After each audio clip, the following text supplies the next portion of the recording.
Speaking of Austin Aries, he took an Andrade Cien Almas up next in a really good match. A match that RJ and I actually saw first at a NXT LOL live event, the same show where Samoa Joe won the belt, shockingly, back in April. They had a match on that show, and that was when I was first introduced to the former La Sombra. At that time, his name was Manny Andrade. Now it's Andrade Cien Almas.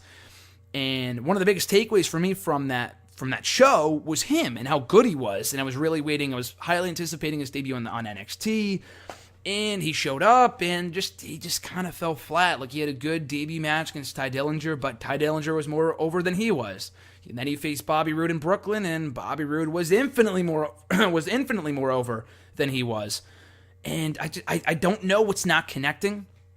I don't know if people have already made up their minds on him, that he's just no good. And it's not that he's a bad wrestler. People just don't care because we don't know anything about him. I feel like, and this is what shocks me, because they bring in people to NXT from the indie scene, and they give us a reason to care about them. But so far, we have been given zero reason to care about Andrade Cien Almas. If anything, we have several reasons to dislike the guy. You have his fucking fedora shit with the feather coming out of his hat. You have the suspenders.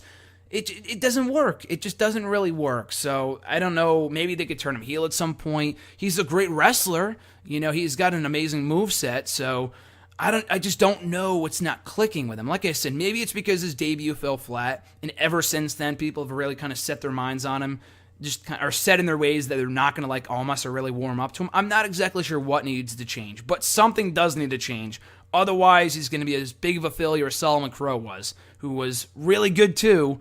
I just talked to him a few weeks ago. He was, he had a lot of potential in NXT, but they fucking botched that because they never really gave us a reason to care about him, and he also never won matches. And now Almas has now lost to Bobby Roode and Austin Aries, which was the right move considering that Aries has direction in that feud with Hideo Itami and Almas doesn't. So